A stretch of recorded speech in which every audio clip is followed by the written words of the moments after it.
Hey, good evening, everyone. This is Ram Alur. I'm the president of PAHA, and thank you everybody for attending the second webinar about physician immigration and discussion with Charles Winterstein. Welcome, Charles Winterstein. He's an immigration attorney out of Chicago, a long mentor, associate, and a big advocate for physician immigration. He's done a great webinar last time, a couple of months ago, which was very well attended and very well appreciated. The entire PAHA community thanks you again, Charlie, for coming on board. I want to take 2 minutes to kind of set a context and perspective to our discussion today. Number one, PAHA is an organization with a mission to secure a separate pathway for physicians, immigration pathway for physicians. That case stood true 2 years ago. It stands true even today. There have been many developments in the physician immigration arena, lots of restrictions, lots of questions, the pandemic, and then we had the HEROES Act, we had the Conrad Act, we had the HWRA, and things came very close, things are drifting further. Now we have the priority dates that are moving in EB3 category. There is questions about downgrading, upgrading, and all that stuff. So even if 100,000 new green cards come for the Indian physician backlog, percentage of physicians in that backlog is only 2%. So only 2,000 people will benefit from this. And really good luck and all the best wishes for everybody who benefits from this. Everybody should try everything in their power to secure their stability and freedom for their family. So EB1, EB5, all kinds of things are totally welcome, but the organization will work for everybody who is left behind. This time, unfortunately, it's going to be the majority. So we'll roll on with whatever legislative efforts we need to do, whatever campaign efforts we need to continue. But for now, this is good news that a good number of our doctors are going to benefit from this, and I open the evening for the discussion. One more thing is this is for general information and understanding. This is not legal opinion. Nobody from PAHA is legally obliged to address anybody's specific legal question. You are respectfully redirected to your own immigration attorney for very customized personal advice. With that, let me introduce the panelists. Parth Mehta is new to this kind of discussions from PAHA. He's he's one of the members, and he's been very well involved with immigration and discussions on the forums and everywhere. Smita is a family practitioner from Iowa. She's a board member, and she was on the panel before. Varun is our treasurer, board member, and he's like the brains and arms behind many of our events. He's the bookkeeper, and he's the man. And Charles Winterstein doesn't need an introduction. He is, like I introduced before, our ally, our associate, our mentor, and our guest panelist who will take our questions. Thank you again once more, and over to the panel.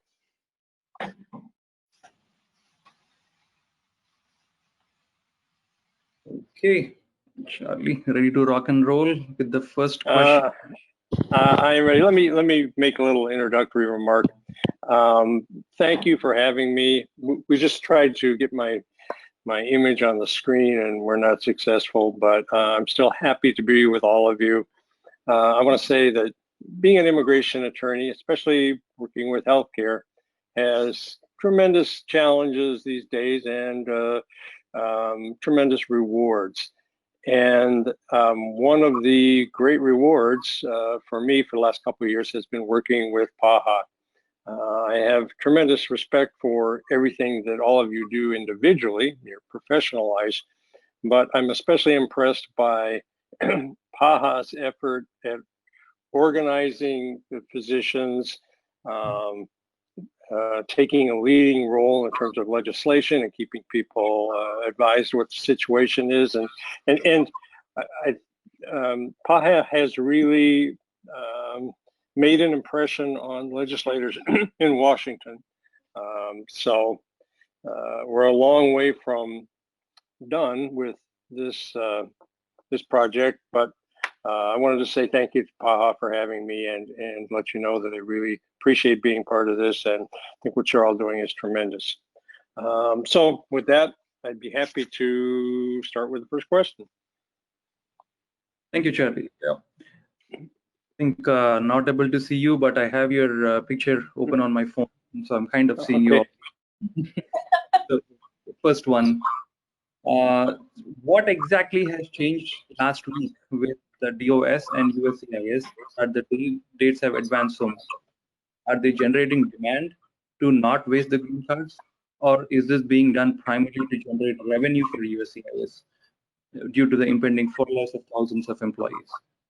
And also, if you can also educate us about the terms priority date, filing date, final action date, and advance parole. What do they mean? Okay, well, go ahead. Sure, go ahead, Chair. Once you answer. Well, I'd like to say a couple words about the Visa Bulletin in general. The Visa Bulletin is a publication that's published every month by the Department of State, the Visa Office of the U.S. Department of State. It tells us month to month who is eligible among all the people who have approved employment-based immigrant petitions or family-based immigrant petitions, who is eligible to apply for adjustment of status in the coming month, and who is eligible to have their case closed out to be granted permanent resident status. There are, as everybody knows, there's a limited number of immigrant visa numbers allocated every year by Congress. I mean, the number of people, there's a system that sets the number of green cards that can be issued every year. There's a overall number for family-based immigration and an overall number for employment-based immigration. And what the Department of State Visa Office is supposed to be doing is sort of opening these numbers, making these immigrant visa numbers in all these different categories, a few more every month, month by month, throughout the fiscal year, so that there's this orderly process of people applying for immigrant visas and green cards and being granted over the course of the year, over the 12 months. So what the Visa Bulletin is a prediction by officials in the Department of State as to what the demand is going to be for immigrant visa numbers and what the supply is. So it's sort of speculative by its very nature, but it's also the document that the Immigration Service the Immigration Service, the USCIS, uses to determine who is eligible to submit applications for adjustment of status to them in the coming month. If you file an I-485 application for adjustment of status with the Immigration Service, and your application is based on an employer's petition, in the mailroom, first thing to do, the first thing that the clerks do when they're opening the package and processing is check to see whether this person has a current priority date in the month, in the month where they receive the application. If you don't have a current priority date, they'll just send the application right back to you. Now, the number of immigrant visas, the immigrant visa numbers sort of year by year for employment-based immigration have been pretty regular. And what it says in the statute is it has to be at least 140,000 per year. And that's usually what it is, 140,000. And there's a larger number allocated for family-based immigration. Well, what happened, and usually they use all the numbers that are allocated. I can't remember what that number is. It's between 200,000 and 300,000, I believe. Usually they use up all those numbers, those family-based immigrant visa numbers. This year they didn't. They didn't because the consulates abroad that issue immigrant visas were all closed down, and they weren't doing any interviews and they weren't issuing any visas. The Immigration Service offices in the U.S., the USCIS offices that normally do adjustment of status interviews and process these cases here, they were closed down as well. On top of that, and that was really unprecedented, and it went on for 6 months. The other thing that happened was the President of the United States decided, sort of on his own initiative, that he was going to limit the people who were coming in based on family-based petitions, because he decided that unemployment's high, Americans need these jobs. If we let a lot of people come in from outside the country, they'll take these jobs, and that's bad. I don't like it. I'm gonna slow this whole process down. So that was another reason that there were fewer immigrant visas issued to people in the family-based categories. Well, the way the system is structured, the way the law is written, immigrant visa numbers that are allocated for the use by family-based immigrants in a particular year, if they're not used in the year for which they are allocated, they are made available the following fiscal year for employment-based immigration. And we've been aware of that for the last month or two, and there's been a lot of speculation about what was going to be in the October visa bulletin. And there was concern that the Department of State would be susceptible to pressure from the White House to sort of hold the system back and not advance these priority date cutoffs too far, too quickly, because for the reason that the people in the White House just are opposed to immigration. But the visa bulletin, they don't really have a choice. I mean, this question here about what's changed is that there are all these immigrant visa numbers available. And if you look in the visa bulletin, in the October visa bulletin, in the last couple pages, it has a number there. They said normally there are about 140,000 immigrant visa numbers per year. Well, it looks like with the excess family-based numbers from fiscal year 2020, there's 261,500 immigrant visa numbers for employment-based immigration available this year. And that's all set in the statute. If they really tried to hold that back, they would get sued. And the immigration lawyers and AILA and everybody else who's involved in this is acquiring more and more experience at suing the government over these issues.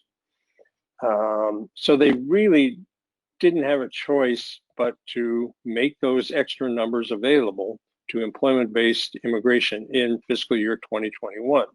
And October is the first month. October 1st will be the first day of the government's fiscal year 2021. So they sort of had to make those numbers available. And there's just, as I said, there was a lot of speculation. Today I read a practice advisory published by AILA, American Immigration Lawyers Association, just like a week and a half ago, about what's going to be in the October visa bulletin. And they said that we think there's going to be a lot of extra numbers available. There's going to be some significant forward movement.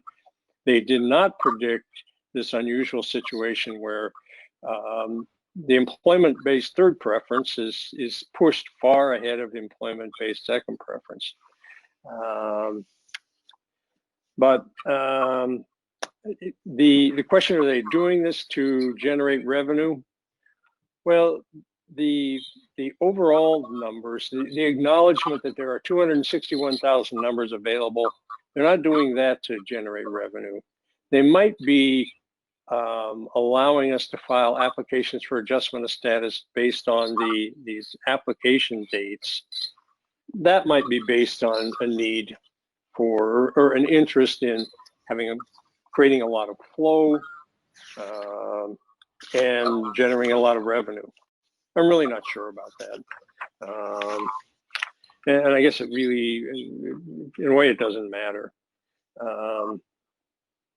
But to go back to the second question here, priority date. The priority date, which I think everybody pretty much understands, it's your place in the immigrant visa queue. The situation, as you all know, is that there are many more people who have approved employment-based immigrant petitions, approved I-140s, than there are numbers available in any 1 year. So instead of getting a green card when your I-140 is approved, you go into a queue, and the priority date tells you where you are in the queue. And if you look in the visa bulletin, well, let's say you look at an employment-based second preference, EB2 for India, what it says there is September 1st, 2009. I'm looking at the October visa bulletin, final action dates. That means that everyone who has an approved employment-based second preference petition born in India and has a priority date earlier than September 1st, 2009 is eligible to apply for adjustment of status in October 2020 and be granted adjustment of status in 2020. How is an individual person's priority date established? It's slightly different for people who are filing self-petitions, such as national interest waiver petitions or EB1 extraordinary ability petitions. If you're filing a self-petition, the priority date is the date when the application is received at the Immigration Service. And I always tell clients, you know, what matters is the date that they receive it. The date when they approve it really doesn't matter. And that's a fair system, because if you file the application and it arrives on September 1st, 2020, and it takes them, and they approve it in a month, well, your priority date is September 1st, 2020. If they take a year or a year and a half to approve it, well, your priority date is the same. So you're not prejudiced by the fact that they might be slow in their processing in this case. So that's what the priority date is. And priority date is always within a particular immigrant visa preference category, such as employment-based second preference, employment-based first preference, or employment-based third preference. But the priority date is important. Well, let me back up a little bit. I didn't finish my what I wanted to say about priority dates and how they're established. For an immigrant petition that's based on an employer's job offer and was preceded by an application for labor certification filed with the Department of Labor, the priority date that's on the approval notice for the I-140 petition is not the date when that petition was filed, it's the date when the application for labor certification was filed. So if an application for labor certification, an ETA 9089, is filed by an employer on February 1st, 2019, and then 6 months later it is approved, 6 months later being August 1st, and then a month after that, September 1st, the petition is filed with the Immigration Service with a service center, the I-140 immigrant petition. When the petition is approved, the priority date will be the date when the ETA 9089, the application for labor certification, was approved. So there's that difference in immigrant petitions that are based on labor certification, and those petitions are different, and the priority date, the scheme for determining a priority date is different than self-petitions, for example, national interest waiver petitions. Okay, now the visa bulletin that comes out every month, before 2015, before October 2015, there was only one set of dates in the visa bulletin, and that was really the final action dates. You had to show that there was to apply for adjustment of status, you had to show that there was an immigrant visa number immediately available. in the October 2015 visa bulletin, and you can look at it online. You can go to the Department of State website under visa bulletin, and it has all these previous fiscal years. And if you go back to fiscal year 2015 and look at the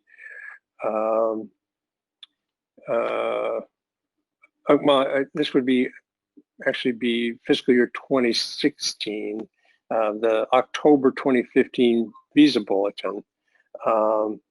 That's the first time you see these two sets of dates. Now, as I said, the visa bulletin is created by the Department of State. So it's a Department of State document. One of the things the Department of State does, in addition to keeping track of immigrant visa numbers, they do the processing for immigrant visas. So everyone who's getting an immigrant visa at a U.S. consulate overseas has to deal with the Department of State. They file their applications with the National Visa Center, which is an office in the U.S., which is sort of like a similar to the service centers, but that office does the initial processing of applications for immigrant visas abroad. And they set up the system where the date that's in the dates for filing, that's the date when the NVC will start working on an application, when they'll send out forms to an applicant, request the payment of the application fee, start collecting documents, start processing the immigrant visa application. That's what that date is. But every month, the USCIS makes a decision on whether they will require people to file their applications for adjustment of status just based on the final action dates, which is the way it is for most months, or for their own reasons, because they want to create a flow of work, I guess. They allow people to file applications. If you have a priority date that's current under the dates for filing, you can file your application for adjustment of status, even though there isn't really an immigrant visa number available to you under the final action dates. As I said, most of the time, maybe once or twice a year, for probably 10 months out of the year at least, we have to use the final action dates. But this month, October 2020, they're allowing us to use the dates for filing. And you can see the dates for filing are much more generous. And the dates for filing that are sort of a prediction of where the Department of State visa office thinks the situation is going to be 5 or 6 months from now. And the whole thing is set up so that people who are abroad, who are applying for immigrant visas at U.S. consulates, they begin the process of filing their application and paying the fees and submitting documents, so that by the time there's a number available, by the time they're current under the final action dates, the file is already at the consulate and they have an interview scheduled, so that after the interview takes place, if everything's okay, they give that person an immigrant visa and they're off to the U.S. They don't have to wait until the person is current under the final action dates and then start the process, because that just slows down the process. And that's a technique, I guess, to make sure that they use all the available numbers in a particular year. Now, I should pause here because I've been talking, and I want to make sure that all that is clear and see if anybody has follow-up questions on any of that before I move on to advanced parole, because that's really a different topic. Sticking with the visa bulletin for now. I think this was very good, very thorough with the first question, kind of laying the background of the whole thing, understanding the language. So my takeaway from the first slide would be USCIS doesn't have an option because they have to honor the current date. Otherwise, there is a chance that they get sued. They don't want that. And then I think we have a better understanding of the terms, priority, final action date, and the filing date. So the filing date USCIS is giving credit to it now, so just use this month bulletin and go ahead. Mm-hmm. And I would advise everybody who's dealing with this system to look at the visa bulletin every month. There's a system where they will email you a link for it, so that you'll know as soon as it comes out. And also look back. You can learn a lot from looking back at the old visa bulletins back through the years. You get an idea of how it's moving or not moving, and you'll see that sometimes these cutoff dates retrogress. If you get toward the end or the middle of the fiscal year and the Department of State thinks that numbers are being used at too rapid a rate, they will push back the priority date cutoff and retrogress that category to just to hold down the number of new applications. It's sort of their technique. The visa offices, their means of sort of opening up the faucet and then turning it off. But look back, well, one, read it all the way through. The first thing that everyone looks at, everyone picks up the visa bulletin, looks at it on a screen, prints it out, and you want to see those final action dates. You want to see how it moved. You know, did India? Everybody in our office is sort of buzzing. Visa bulletins out. You know, how about EB2 India? Did it move up at all? No. Well, a day. But that's the first thing that we all look at. But it's worth reading the whole thing through. All this information I've been giving you about the overall number that are available, and the allocation system, it's all there in the visa bulletin. And if you look at the October visa bulletin, if you haven't yet, look at the last pages. Look at page, I'm looking at the PDF version, page 8 and page 9, where they comment on the number of immigrant visas that are available in the family and employment-based categories, and they go by sort of they go category by category: employment second preference, employment third preference for different countries, and they say what they are expecting in the coming months. And under employment-based second preference, they expect the worldwide preference, everyone but India and China, they expect that to remain current. For India and China, they're saying that they are expecting rapid forward movement. I don't think I've ever seen that. I haven't seen it recently, that kind of annotation. And that's good news. Everyone's sort of anxious about exactly what rapid forward movement means and how the whole system is going to react when they see the number of applications that they receive in October. Okay, but read it all the way through and look back at the previous ones, and you'll learn a lot about this system. Okay, advanced parole.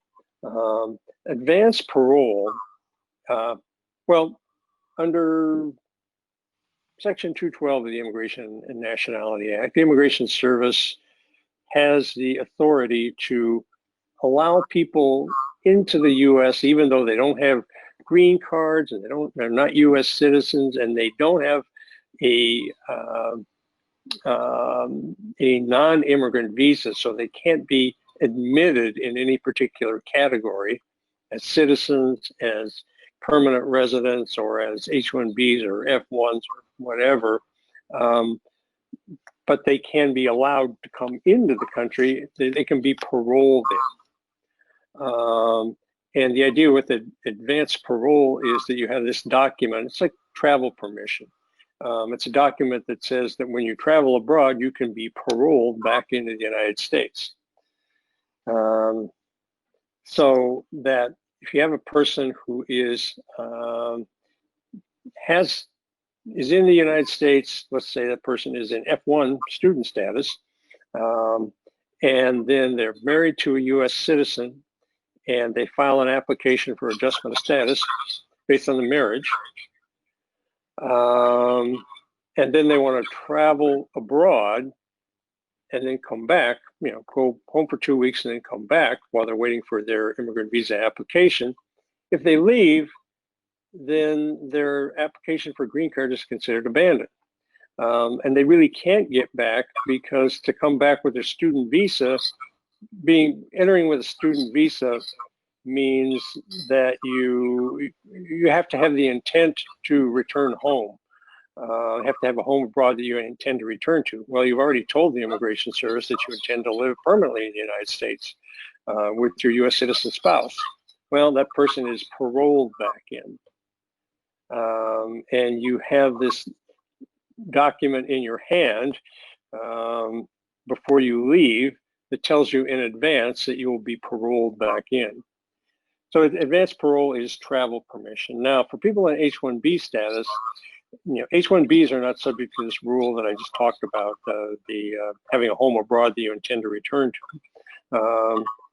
So H-1Bs don't really need advanced parole, but advanced parole is one of the benefits that you get by having a pending application for adjustment of status. There's two major benefits. You get an employment authorization document, an EAD, and you get advanced parole. Those are the two benefits you get from having a pending I-485, a pending application for adjustment of status. Any question about that? Yeah, I think that's clear. Yeah. Mm-hmm. It's travel. Advanced parole is travel permission. That's the best way to think about it. Charlie, should I go ahead and ask my questions? How? Well, there's one more here. Why is DOS and USCIS publishing two separate visa bulletins? Well, I think I covered that somewhat. It's part of the Department of State system for that allows them to get started processing applications for immigrant visas before the applicant has an immigrant visa immediately available. It kind of allows them to start to get ahead of this process. That's what the filing dates are. Why the USCIS has not honored the filing dates? Well, every month the USCIS makes an announcement after the visa bulletin is issued, usually about the last week of the month, saying whether people can use the filing dates or the final action dates during the coming month. It's not that unusual to have them allow us to use the filing dates for family-based applications for adjustment of status. But it doesn't happen very often with the employment-based dates. And why that is I think just because there's so much demand and those dates are moving forward so slowly.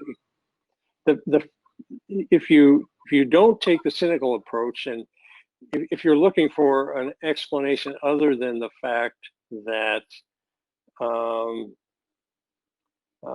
they're trying to generate a lot of revenue and collect a lot of application fees, if you don't accept that application, if you're looking for another explanation, I think the explanation is that they expect within the next 6 months to be granting green cards based on the dates for filing that we're seeing in the October visa bulletin, where it says May 11th, 2015. What that indicates is the Department of State thinks that will be the final action date in about 6 months. Okay. So what we're seeing in those final action dates is their prediction, and that's probably the most surprising thing about this. It really is not that the move up in the final action dates.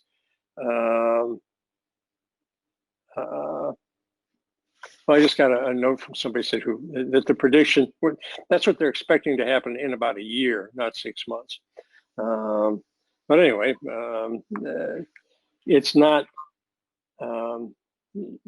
it means that that's what they think is going to happen. That's where they think the final action dates are going to be a year from now. Sounds good. All right. Smita, you had a question. Yes, thank you, Charlie. Okay, I'll go ahead and ask my question. So the next question would be, since the dates on EB3 moved pretty fast and the EB2 is lagging behind, so what does EB2 to EB3 downgrading mean? And what are the advantages and disadvantages of downgrading? Now, what is the current estimated time for downgrading application from EB2 to EB3? So that would be the first question. Okay. And do you want? I can go ahead and ask the next question. Well, why don't I start on this? Okay. And what downgrading is sort of a shorthand term that people have adopted. It means that you're sort of moving from the employment-based second preference to the employment-based third preference. But you're not really downgrading your petition. What happens is the employer files a new petition. The employer previously filed a petition, an I-140 immigrant petition, requesting that this individual be classified as eligible to immigrate under the employment-based second preference, because the individual, the beneficiary of the petition, is a member of the professions holding an advanced degree or alien of extraordinary ability. And when you downgrade, you're having the employer file a second I-140 immigrant petition, wherein the employer will check the box that says that the petition is being filed for a professional, meaning someone possessing a minimum of a bachelor's degree or the foreign degree equivalent to a U.S. bachelor's degree. Okay. So you're not really downgrading the petition that was already filed. The employer is filing a second immigrant petition based on the old labor certification, same old labor certification, but they're requesting the second petition be approved under the employment-based third preference category. Now, how long does it take? Well, it takes as long as it takes to process an I-140 immigrant petition, which now I think is in the neighborhood of 5 or 6 months. But if you file that petition and you get the same priority date when that new petition is filed under the employment-based third preference category is approved, when it's approved, it will carry the priority date of the old EB2 petition. You keep the priority date. So instead of having, the idea is that instead of having an approved EB2 petition that is backlogged, you have an approved EB3 petition that is current and can be the basis for filing an application for adjustment of status or being granted adjustment of status. Excellent. So the term downgrading is sort of inaccurate because it suggests you're changing the petition that's already been approved, and that's not the case. At the end of this process, the individual will be the beneficiary of 2 different approved immigrant petitions, one in the employment-based second preference category, one in the employment-based third preference category. Okay, sounds good. So I guess the next question is almost similar to the first one and a continuation. So the next one would be, can the request to, can the EB3, new I-140 application in that case, I guess, quote unquote, downgrade EB2 to EB3, can that be rejected? And have there been examples of being rejected? And if, for example, the EB3 is rejected, then the EB2 application, what happens to it? Well, answering the last question first, nothing happens to it. It's still there. It is unaffected. You still have that approved EB2 petition. And can it be rejected? Well, anything filed with the Immigration Service, any application or petition you file with USCIS can be denied if you don't provide evidence to show that the beneficiary meets all the requirements for the job. But if you submit the same documents as you submitted before in terms of credentials, the Immigration Service will approve it. You have to have a copy of the old labor certification, a photocopy of the labor certification that you used before. And you need to explain to the Immigration Service what it is you're doing. It can be, I guess it can be denied, but that would be sort of unusual. As long as you prove that the person meets all the requirements for the job that's described in the labor certification application. Nobody has much recent experience with this because it just, we haven't had this kind of situation where there was this huge difference.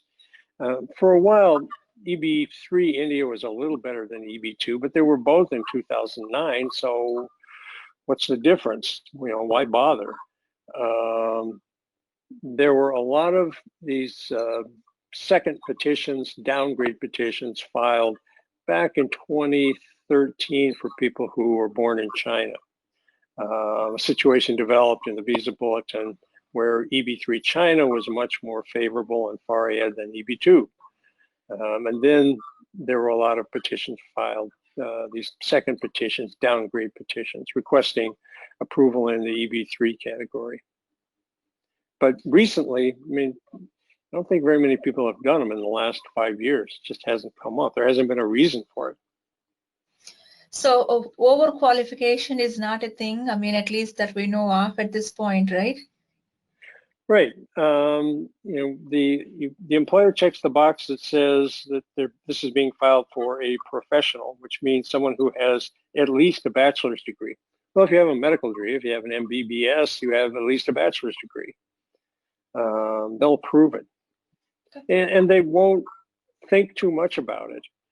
They won't stop and say, what's this person doing? They'll look to see if there's evidence that the person has at least a bachelor's degree, and that will be it.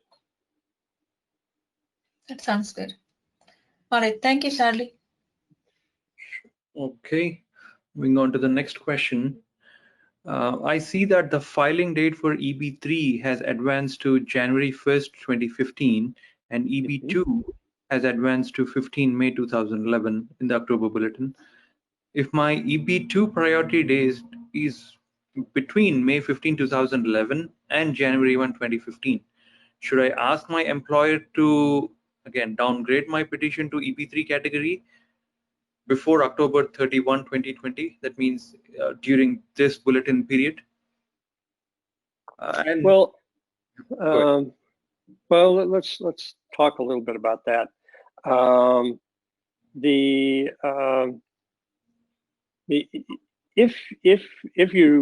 If you're in that situation where your priority date would allow you to apply for adjustment of status if you were applying under the third preference, and it's important to you to have an application for adjustment of status, then you should go ahead and do it. You need your employer's cooperation, and if you have if there's a problem out there, part of the problem is explaining to employers who are not going to understand this. Employers who don't deal with this system on a regular basis are going to say, well, what are you talking about? We already filed a petition for you. And you want us to file another one that says that the job only requires a bachelor's degree? But if you can get them to file it, then that would give you the opportunity to file an application for adjustment of status in October. And you really, well, one thing that's important is that it has to be the same employer that filed the previous immigrant petition.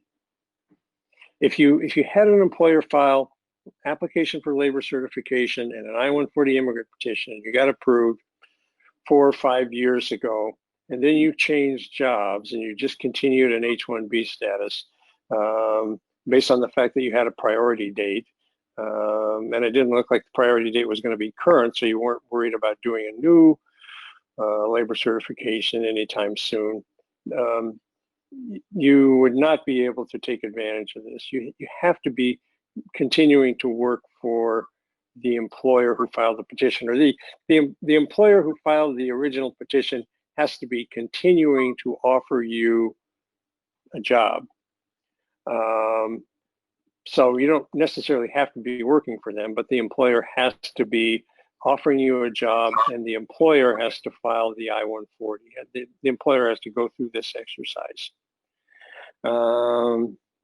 Now, this could all happen pretty quickly in that you take that old labor certification and you prepare a new I-140 and you check the box that says the beneficiary is a professional, not an advanced degree professional, but just a professional. And if you want, with that petition, you could file a concurrent application for adjustment of status. And that would put you kind of inside the system. So, you know, you would have a pending application for adjustment of status, which means that you would be eligible for an employment authorization document and advanced parole. You're not going to get the green card until your priority date is current. Until that immigrant petition is approved and your priority date is current under the final action dates. And that could be years. But in the meantime, you will get the benefits of having a pending application for adjustment of status. And that's the reason to do it. I mean, you could, it's a little bit risky because although the only thing you're risking is money, you're risking the money that you're going to pay to a lawyer to prepare all this paperwork and the money you're going to pay to the Immigration Service and the filing fees. If there's something wrong with, there's some kind of problem with that immigrant petition and it ends up getting denied, then they'll deny the applications for adjustment of status. But as long as you maintain your H-1B status and that application for adjustment of status gets denied, I mean, you're not in any jeopardy. You're right back where you are right now in H-1B status. And you still have that old approved EB2 petition. So you're really not taking any serious risk. It's just the money that you pay for the application fees.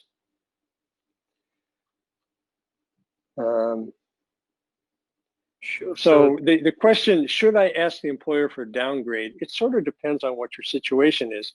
And I should talk about something else here. We talked about this in the office today. If you look at all the people in the EB3 India backlog and all the people in the EB2 India backlog, most of those people are really, of people in the EB3 backlog, most of them are in a situation where they could file EB2 petitions. So here's what's going to happen. If it looks like there's an opportunity in the EB3 category and people file these new petitions and file applications for adjustment of status in the EB3 category, you're going to see the visa bulletin, these predictions in the visa bulletin, in the dates for filing, you're going to see them sort of level out. As people rush to the EB3 category, it's going to become more backlogged and EB2 is going to look better. And if people rush into the EB2 file a lot of applications for adjustment of status based on favorable EB2 filing dates, and everybody in EB3 is trying to get into EB2, well, I think in the long run, those two categories are going to more or less even out. And if you look at the final action dates and the way the final action dates have been for the last year, they're just not they're not very far apart. And I think what we're seeing right now is sort of a blip in the system that was caused by the fact that during the last 5 years, all the people in the EB3 backlog were getting new jobs, they were getting master's degrees, they were moving ahead in their careers, so they had their new employers, or maybe the old employer, file a new immigrant petition for them in the EB2 category. So the EB3 category started to empty out. And that's the reason for that EB3 looks better right now. But after the rush, the stampede to file applications for adjustment of status based on EB3 priority dates, after that happens, I think it'll go back to the way it was. Or maybe, well, I think it'll go to a situation where EB2 will become more favorable, and then you'll have people in the EB3 category upgrading to EB2, having new petitions filed for them. So similar, now there is a different set of population. EB2 priority date is June 1, 2011. That is, right now it says 15 May 2011, and somebody is missing the boat by about 15 days. So should I downgrade, or should I wait for the November visa bulletin to see if the EB2 dates move even further? Well, probably. So you were talking about EB1. Well, if you had an approved EB1 petition, well, ask the question again, because I don't think I understood it. So if somebody has a EB2 priority date of June 2011, should they downgrade right away, or should they wait what happens in November? Well,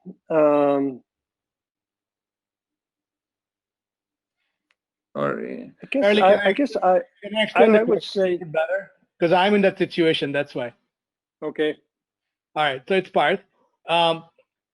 My priority date is May 20, 2011. So I actually missed the filing dates of EB2 by 5 days only, or 6 days only, because 14 May. So should I downgrade to EB3 in October, or should I just say, let's just wait, see what happens with the November visa bulletin, and see if the EB2 filing dates advance even further? And if my EB2 priority dates get covered and gets current, should I just instead just file 485 in EB2 instead of downgrading right away in October? Well, here's what you could do.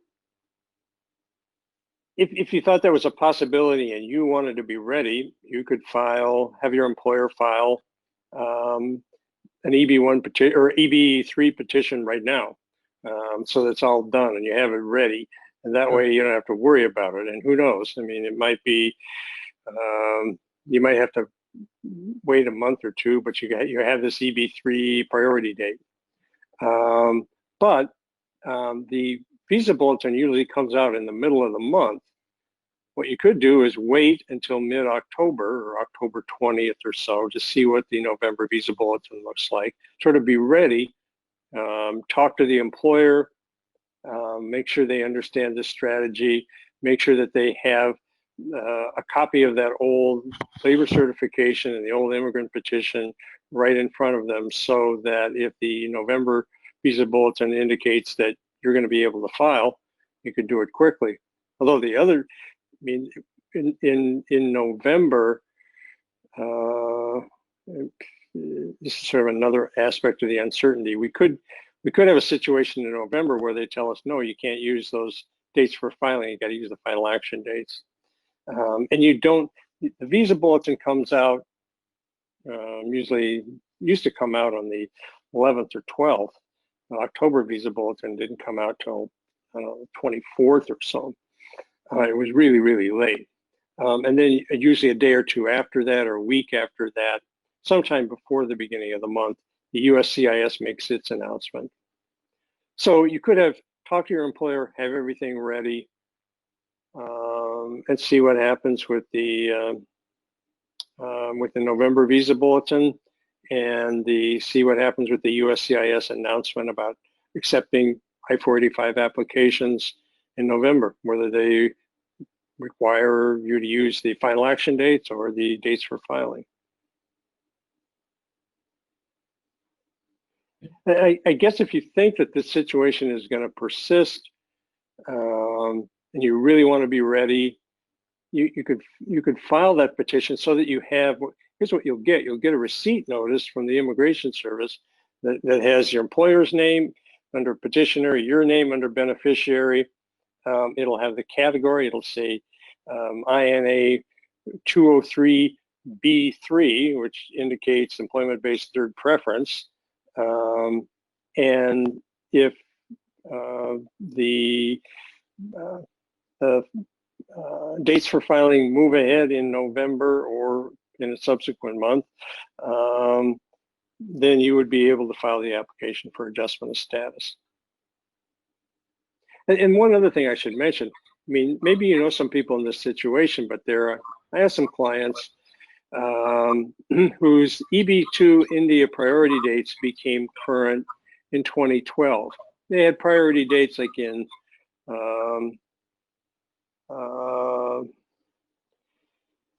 in late 2009, in August or September or November maybe of 2009. So in all the way up to early 2010. In mid 2012, EB2 India, the final action dates moved ahead to, I think it was May 2010. So all those people filed applications for adjustment of status in 2012. Then there was a retrogression in EB2 India, and since then, for 8 years now, more than 8 years, they've had pending applications for adjustment of status. It's sort of a weird situation to be in, because no one expected in 2012 that those people would still be waiting for green cards in 2020, but we all know that we've seen a lot of things we didn't expect. And what I'm saying is, who knows what's ahead? You might end up in that kind of situation. Are you better off than you would be if you were just in H-1B status? Well, in some ways, you have that employment authorization card, and it's important for family members. For a physician who's working in a career position, you're probably going to be working for the same employer, doing the same thing. It really doesn't make that much difference to be in H-1B status with a pending application for adjustment of status year after year after year. It's not that different from just being in H-1B status, except that when you go home, you have to get a visa. You have to get a visa stamp in your passport in order to come back, and that's a huge problem these days. But frequently, the people to whom it really matters are the family members. I mean, a lot of people now are working with H-4 EADs. H-4 EADs everybody's been worried about the future of the H-4 EAD since January 2017. The Trump administration has said again and again that they're going to get rid of it. If you have a EAD that's based on a pending application for adjustment of status, that is a much more solid, dependable benefit than H-4 EAD. For a number of reasons, but one of the things that's important about it is now, if you have an EAD that's based on an application for adjustment of status, pending application for adjustment of status, a pending I-485, and you file an application to renew that card before it expires, and you get a receipt notice, even though your card expires and you haven't received an approval, you can continue to work for 6 months, for 180 days. The validity of your card is extended. That's not true for those H-4 EADs. And right now, there's a lot of people who are having a problem because the Immigration Service processing of those H-4 EAD extensions is so slow and so terrible. People are have in a difficult situation with trying to explain to their employers and trying to make some kind of arrangements on what they're going to do if the H4 EAD expires and the new one hasn't arrived. The new one that they applied for back in April or whenever hasn't arrived. And you wouldn't have that problem anymore if you had a pending application for adjustment of status. That's good. So Charlie, on the same slide, I have a question about filing. I know you said that if EB3 has to be filed again, the same employer has to file it. But let us say, you know, if the employer is, if there is no reason to apply under EB3 or downgrade to EB3, and if the employer is delaying the process, is it okay for the employee to file it themselves? I mean, they don't have to have the employer file for adjustment of status, right? Right. The application for adjustment of status is the individual applicant's application. The only thing you would need from an employer is probably a letter confirming that the employer is still offering you a permanent full-time job. That's good. But they don't. The I-485 is filed by the applicant, the beneficiary. Okay. Okay. So basically, if there is a delay and the employee does not want to wait, they can do their own application. I'm not sure I understand the question. Like delay. They don't have to wait for the employer to approve and do the process. If let us say their EB2 date is current, and they don't have to, I mean, depend on the employer. They can do it themselves as long as they're still employed. Right. Right. It's in that application. You're going to need to prove that the employer is continuing to offer you a permanent full-time job. Yep. Yeah, definitely. And actually, there's a particular form that the employee and the employer need to sign, the I-485J. Okay. Okay. Sounds good. All right. Okay. So the next question, Charlie. So now downgrading from EB2 to EB3, or kind of applying for a new I-140 under EB3. If dates move forward in EB2 while our EB3 is in process, or EB3 application is in process, can we file EB2 I-145 and simultaneously withdraw EB3 application at that time? Well, there's a process under which you can ask the Immigration Service to substitute the basis for your I-485 application for adjustment of status. And instead of having it based on the EB3 petition, have it be based on a different petition, the EB2 petition. The problem is, well, there's two problems. One is that you can do that once, but the Immigration Service is not going to let you continue to kind of flip back and forth. You can do one substitution. So if EB2 becomes more favorable and EB3 retrogresses, and your current the priority date on your EB2 approval is current, you could ask the Immigration Service to substitute that EB2, that approved I-140 under the EB2 category, have that be the basis for your application for adjustment of status. But the problem is that it's not a, the system for doing that does not always work well. You send these requests to the Immigration Service, and because you're not paying a fee, you don't give a receipt, you don't have any way to track what happened to your request. What you can do instead is file a new I-485. That's sort of the way that you can deal with it. If the Immigration Service is not responding to your request to substitute this other petition as the basis for your I-485 application, at the end of the day, you're going to have to withdraw one of those applications, but you can submit a second one.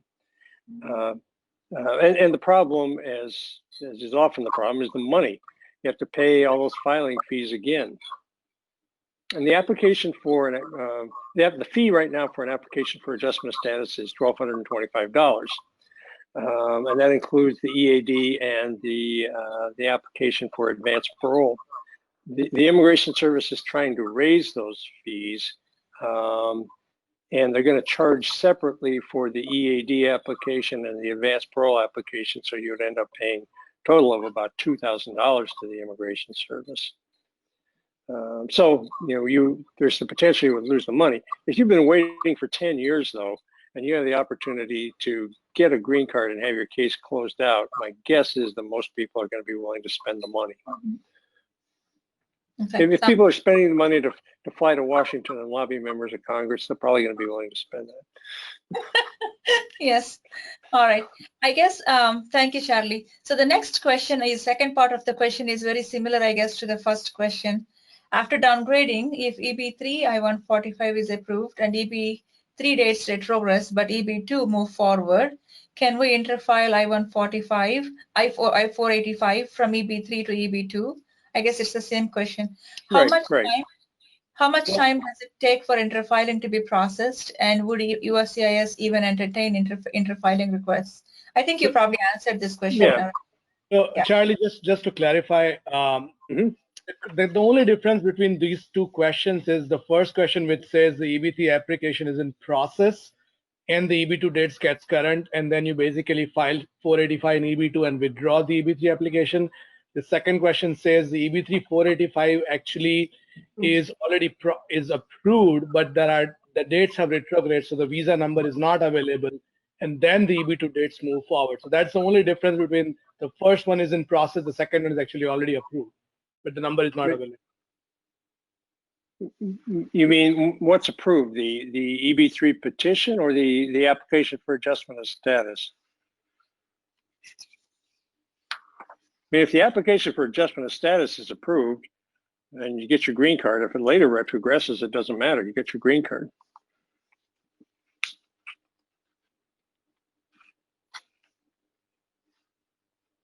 Okay. We're ready to move on to the next one. Okay, where are we here in the slides? Sure. So the next question, do I file EB3 petition with adjustment of status, or file I-140 only as an amended petition, wherein I will use my part in EB2, but will have adjustment of status approved with me in EB3? And if I file new I-140 for EB3, will I be in line for green card in EB2 and EB3, both categories, or only one of the either category? But you answered this one. Okay, well, let's go back to the first one.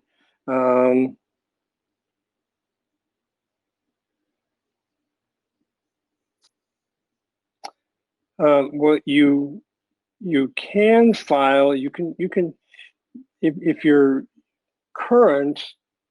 Let me make sure that I understand the question.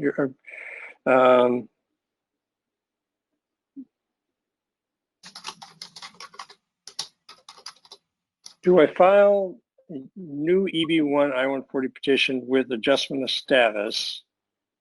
I mean, you can concurrently file an application for adjustment of status and an I-140 immigrant petition. Or file I-140 only as an amended petition. So I think the confusion with a lot of people was, is it a new application or new petition completely, or is there something like an amended petition? I think it's a new petition. Mm-hmm. It's not an amended petition. And actually on the I-140, I think there's a box where you can say you're amending an approved I-140. This is a new petition. New petition as in, do they start all over with a perm and an I-140 subsequently? No, you use the old perm, a photocopy of the approved perm that was the basis of the previous I-140, and file a new petition. and I-140 could be premium. So is it something like that with? Well, I'm not sure about this, but I don't believe you can file. I don't think you can do premium processing if you're doing a second immigrant petition based on one labor certification application. I don't think there's no premium processing available in that situation. Premium processing is available only for a perm-based I-140 if you have the original approved I-140 immigrant petition.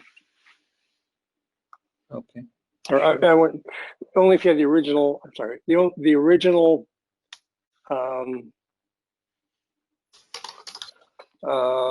perm labor certification. Gotcha. Okay.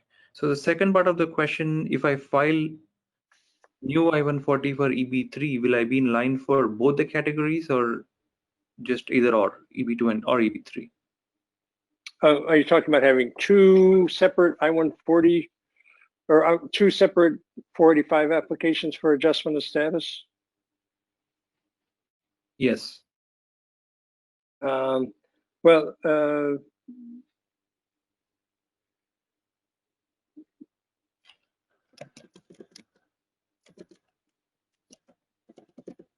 they'll ultimately they're not going to approve both of them. They'll approve one of them, and then that's the end of it. But if you have two, if you have an I-45 that's filed based on the EB3 petition, and you have a separate I-485 filed that's based on an EB2 petition, whichever one is current becomes current first, they'll approve that one, and they might want you to withdraw the other one. But in a way it won't matter, because if they approve one, I don't think the second one,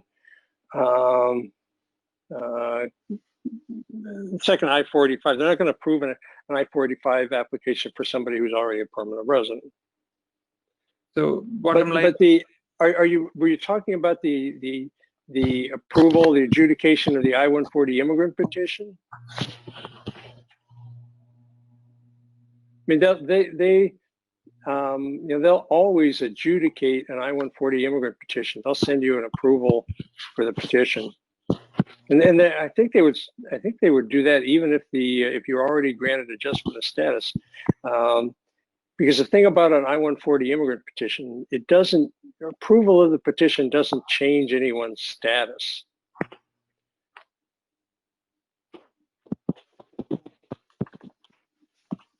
And I think a question about EB1. If I file EB1 and if it's approved, what happens to my pending or in process 485 in the EB2 or the EB3 category? Can I request to interfile I-485 in one? Well, yes, you certainly could. You could request that they interfile it and say, hey, I have a pending I-485 application that's based on the EB2 petition, and I recently got an EB1 petition approved. Please substitute this EB1 approval for the EB2 approval that my I-485 is currently based on. But you're going to have the same problems that we talked about before. As I said, the Immigration Service does not have an efficient system for doing that substitution. It's hard to get their attention. There just isn't a well-functioning process for advising them that you want to switch the basis for a pending I-485. And it would really only make sense if EB2 was backlogged and the approved EB1 petition made you immediately available, or made you immediately eligible for adjustment of status, then you'd want to do it. If your EB2 petition, if your priority date on the EB2 petition is current, even if you have an approved EB1, there really wouldn't be any point. You wouldn't get it any faster because you had an EB1 petition if your EB2 priority date was current under the final action dates. Does that make sense? Yes. So Charlie, can I just add one more point and ask you that question? So on the same note, basically what you're recommending is, since the USCIS does not have an efficient system and the interfiling can only be requested as a return request, it's just better to file a new I-485 in a different category instead of asking USCIS to shift from one category to other category, the 485.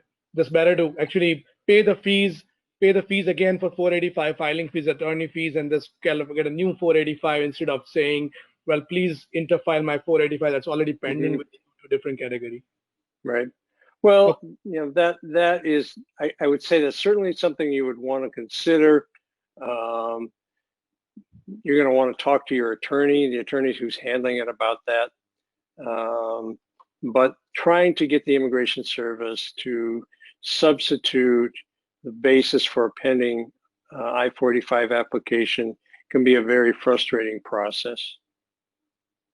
Got it.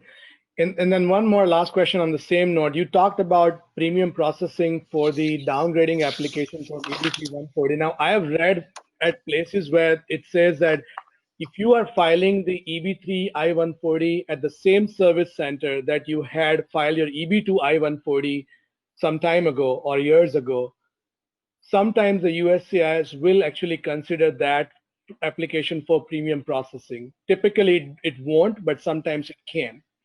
Is that true? Well, I'm not sure. I mean, here's the thing about premium processing. I mean, I don't think you can premium process a downgrade and a second immigrant petition based on the same perm. But the thing about premium processing is you fill out the form, the I-907, and you give them a check for the $1,440 and send it to them, say, please premium process it. Either they'll send you the money back and say, no, we're not going to premium process it. We got a rule that says that we don't premium process this kind of petition, or they do it. So I guess there's really no risk there. And if some people are saying that, yeah, they've seen it done, well, I would say, you know, what I've heard is that their rules say they can't do it, but if you want to give it a try, you don't lose anything. Got it. If you submit an I-130, or I'm sorry, an I-140 petition requesting approval in the EB3 category with a photocopy of a labor certification application that was approved 6 or 7 years ago, and you include a premium processing request with that, I guess there's two possibilities. They will go ahead with the premium processing, or they'll say no to the premium processing, return the I-907 form to you, return the fee to you, and just continue with the normal processing of the I-140 immigrant petition. So you don't lose anything. Mm-hmm. Got it. Sure. Next question. Okay, I'll go ahead with this one. I think this is more physician specific. I have a EB2 I-140 through a PNIW application with a priority date from August 2013. Will I be eligible to downgrade to EB3 as a self-petition, or should I ask my employer to file a new perm in EB3? For the above, well, sure. Yeah, the answer to that's pretty easy. With respect to the first question, can you request a downgrade based on a PNIW? And the answer is no. And the reason for that is that the national interest waiver exists only in the EB2 category. You can't get an EB3 petition, or if you're working as a professional, regardless of what you're doing, and you're not an advanced degree professional or an alien of exceptional ability, you can't get a national interest waiver petition approved. As I said, the national interest waiver option is only available in the second preference category, the EB2 category. So no, you can't. There's sort of no such thing as third preference national interest waiver immigrant petition. Now you could have an employer file a labor certification application for you, and after the labor certification is approved, you file an application. You file the immigrant petition, and you check the box for the employment-based third preference category, the category that says that the beneficiary is a professional. You could do that. The problem with that is it will take 10 months, and the employer is going to have to spend the money on the perm, on all the advertising and managing the whole process, having an attorney manage the whole process, and who knows what the situation is going to be like 10 months from now. So you have to start from scratch.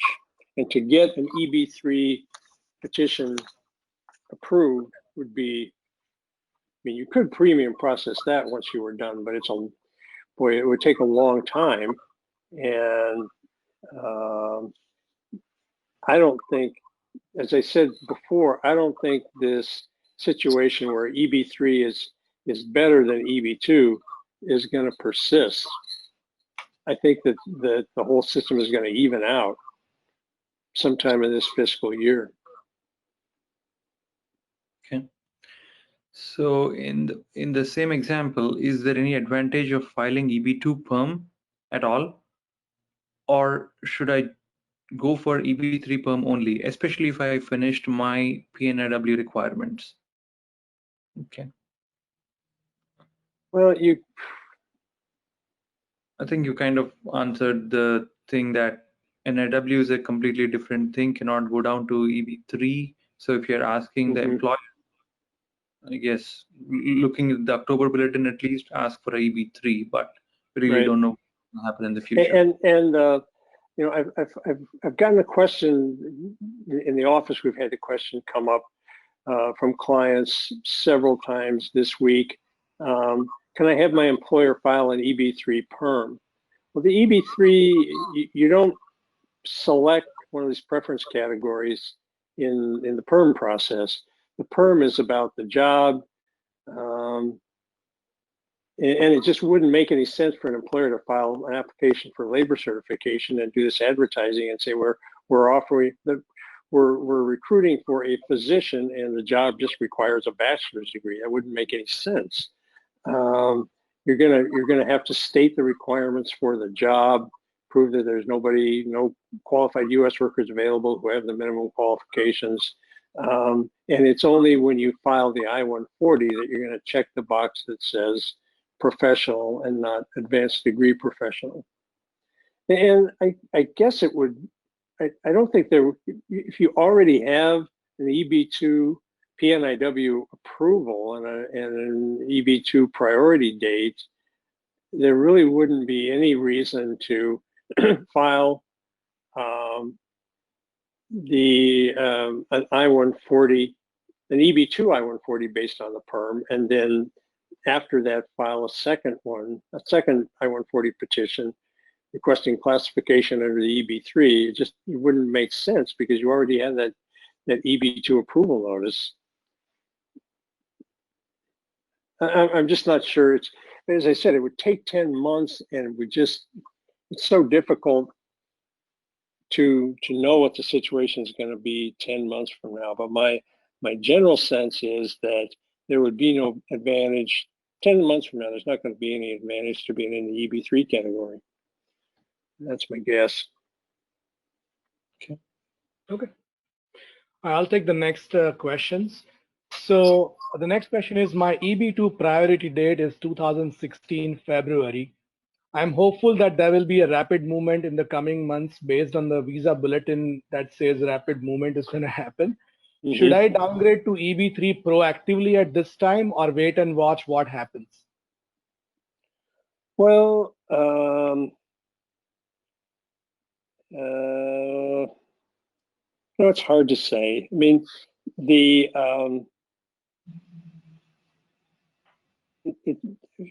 doing it if you're still working for the employer who filed the perm labor certification for you,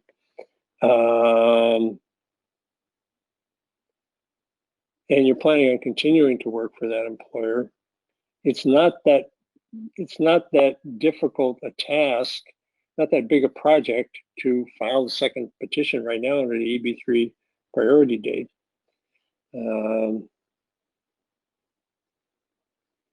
So you'll have it, but I really, it's sort of an individual choice. I'd say talk about it with your attorney. It's not that difficult to do, but it might turn out to be, a waste of effort. And as I was saying before, the visa bulletin comes out in the middle of the month for the following month, because it's a simple task, filing that new I-140 requesting classification under EB3. It can be done quickly, and as long as you're ready. I guess that there might be some advantage to it. If you filed it and you had an EB3 petition that was approved, then probably the I-485 adjudication is going to be quicker. And that's assuming that the priority date is current under the final action dates. All right. So the next question, and this is a very, very important question because many of our PAHA physicians actually find themselves in this situation.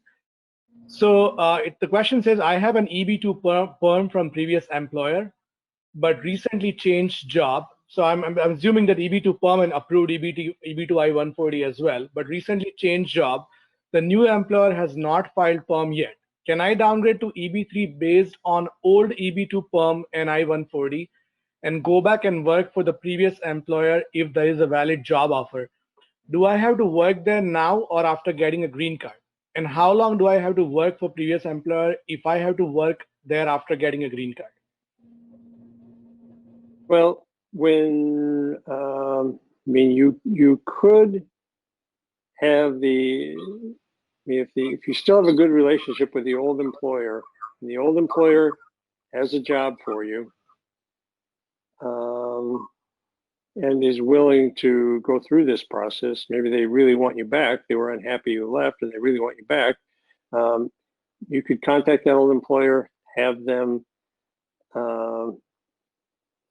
file a new I-140 petition with a photocopy of the old perm, and with the goal of getting the EB3 petition. You don't have to be working for that employer. The employer has to be continuing to offer you a permanent full-time job, but you don't have to be working there at the time when they file that new EB3 petition. And you really don't absolutely have to be working there at the time you file the application for adjustment of status. Now, the thing to remember is you're getting a green card based on that old employer's petition. So even if you don't go to work for them right away, you really need to go back and work for them pretty soon. So and this is something that I'd say it's possible. You could be continuing to work for the new employer and the old employer go through this process of filing a new petition under EB3, and you apply for adjustment of status based on that job offer. You could do that. All that is possible, but you'd want to talk to the attorney who's handling the process, and sort of listen to their advice, and sort of plan it carefully. Now, this last question: how long do I have to work for the previous employer after getting a green card? Well, I get this question all the time. I just got a green card based on my employer file. How long do I have to work here? Well, you're supposed to have the intention. You're immigrating, getting a green card based on that employer's job offer. The whole purpose of the exercise of this process was to allow that employer to bring on this person that they said they really needed, and they said they couldn't fill this position without filing an immigrant petition. It's all based on the job offer. If you get your green card and then quit the next day, it sort of looks like you misrepresented your intentions when you applied for adjustment of status based on this job offer. With that, and the place where this will come up would be 5 years after you get your green card when you're applying for citizenship. And the Immigration Service will have your whole file right there. They'll know your whole work history. Say, well, how did you get your green card? Well, I got a green card based on my employer's petition. The employer you're working for now, no, a previous employer. And how long did you work for that employer after you got your green card? Well, about a month. It's possible that they would give you a hard time at that point. So what I tell people is, you have to expect to work for this employer for a while, so you shouldn't get a green card based on an employer's petition if you're planning on leaving right away. It just if you have a current priority date, have somebody else file a petition for you or do an NIW or something. So it's risky. On the other hand, I mean, you see, it's sort of a question of what your intentions were at the time you applied for adjustment of status and were granted adjustment of status. Everybody has situations where you see somebody accepts a job and they start working there, but 6 months later they get a wonderful job offer that they didn't expect to go to work at some wonderful institution, and it's the opportunity of a lifetime. Well, then in that situation, you would have a good explanation to provide to the Immigration Service officer that was questioning you when you were applying for naturalization. Say, well, yes, I did intend to work for this employer, but a few months later, I got this tremendous offer. It was great for my family, great for me. And although I planned to work for that original employer at the time I got my green card, this offer came along and it was just too wonderful and too great for me to pass up. Or you had to change jobs for some family reason. Okay. But that question, how long do I have to work for the employer who sponsored me for the green card after I get the green card, is a question that immigration lawyers get constantly. And there's no way you can look up and it says 6 months, a year. It's this question of what your intentions were. Got it. Okay. Thank you. So moving on to the next question. Once downgraded, when can we expect to get EAD and AP? And how long are we expected to stay on the EAD through this process? Well, you file the application for an EAD and advanced parole at the same time in the same package when you file the I-485. It all goes up in one big bundle to the service center. And their processing times vary. I mean, every now and then you hear about somebody getting an EAD card 2 months after they filed. That's kind of unusual. In the last few years, we've just seen longer and longer processing times. I would say expect 5 or 6 months. If it comes sooner, great. Sure. But I wouldn't be, you don't want to be in a situation where you're really counting on it. Okay. All right. And how long are we expected to stay on EAD? Well, as long as you have a pending application for adjustment of status, you can continue to renew your EAD. What you would hope to avoid is the situation that I just described with my clients who filed for adjustment of status back in 2012 and are still waiting for their green cards. But that tells me that that anything is possible. And I mean, there's just so much chaos and uncertainty in the system, which we're seeing right now, that it's hard to say. Sure. But in terms of H-1B status, we always recommend to people that they maintain their H-1B status. Have your employer continue to file an H-1B petition for you, and you can work and travel in and out of the United States based on that EAD. The only thing that's difficult or potentially problematic is if something goes wrong with the I-485. If the I-485 is denied and you're not in H-1B status, then you're sort of left scrambling. You don't have any way to stay. You don't have any way to work. If you're in H-1B status and you're maintaining your H-1B status, if for some reason the I-485 is denied, well, you still have authorization to be in the U.S. You still have authorization to work. It just sort of gives you an extra level of insurance or protection. Sure. Okay. Thank you.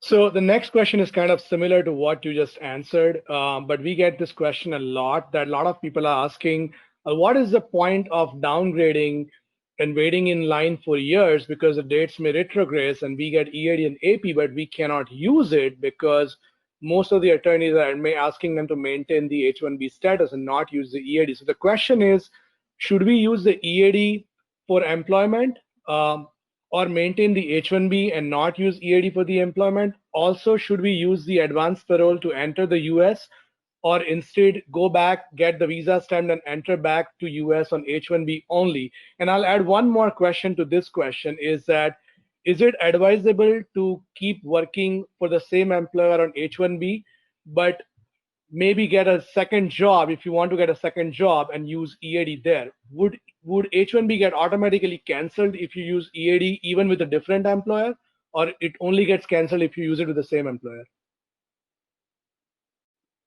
Well, if you're in H-1, if you have an approved H-1B petition and you've been admitted in H-1B status, your H-1B status has been extended and you're working for that employer, you're in H-1B status. I don't. If you use that EAD to work for a second job, I don't think that's a violation of your H-1B status or means that you're not in H-1B status. But I would also say, other attorneys have different opinions on this, and attorneys are generally cautious and nervous, and they're always going to give you the most conservative advice.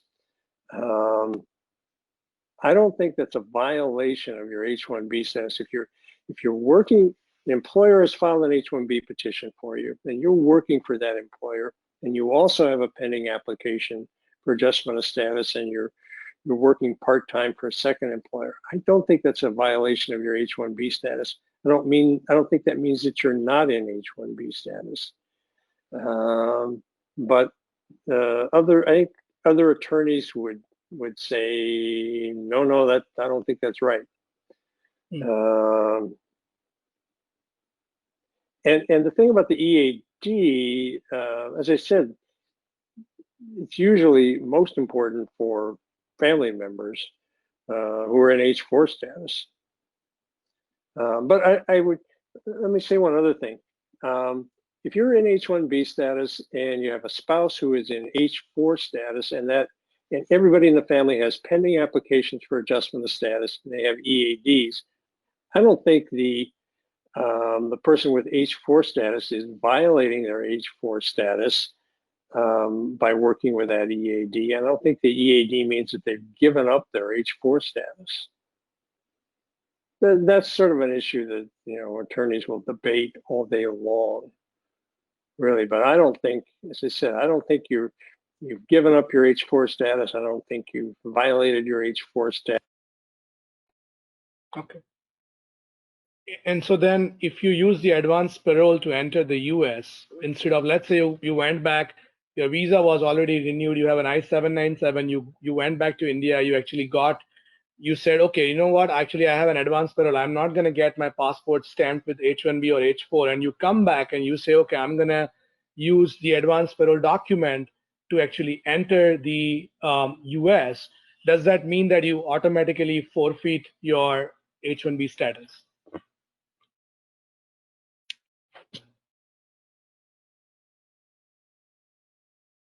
Sounds like Charlie may be disconnected.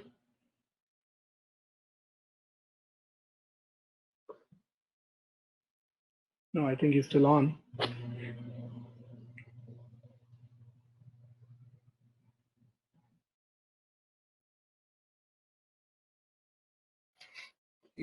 Charlie, can you hear us all right? Okay. Can you hear me? Yes. Yes. Sorry, I don't Okay. know if you missed the last question. So basically what I was asking is that, let's say you went back to India and you had 797, but you did not have valid stamps because the stamps had expired and you just renewed a H1B while being in US. You went back with your family, you decided not to get your H1B or H4 visa stamped, and you said, you know, I have actually advance parole document. I don't want to get my visa stamped. I'm just going to go back and enter US and show the advance parole document at the port of entry. Or let's say you actually have a stamp in your passport, H1B and H4, both, you got it stamped, but instead of showing that stamp at the port of entry in your passport, you actually ended up showing your advance parole document. Does that mean that you are letting your H1B status go? Can you hear me? Yes. Can you hear me? Yes. Charlie, we can hear you. Okay. My earbuds that I was using, I think they ran down, so I had to switch. But you can hear me now? Yes. Yeah. Okay. If you come back and you are admitted with your advance parole document, when you're here, you're no longer in H-1B status. However, your employer can file an I-129 H-1B petition and request that you be put back in H-1B status. So you don't have to leave and get a visa and then re-enter in order to be in H-1B status. Without leaving, you can be put back in H-1B status by having the employer file an H-1B petition. Got it. Does that make sense? Yeah, makes sense. But in that situation, it's just advisable to you, if you have a stamp in your passport with H1B and H4 that's valid, it's just better to use that stamp instead of advance parole, right? Right. When you're at the airport and asking to be admitted, you want to show them the H-1B visa stamp in your passport and saying, you know, here's my H-1B visa. I'm going back to work at, you know, whatever hospital. That's what I would advise. Got it. Okay. So if you do come back using your advanced parole document, let us say, so after you come back, the H-1B filing again, is that a cumbersome process? Is it a big deal to do?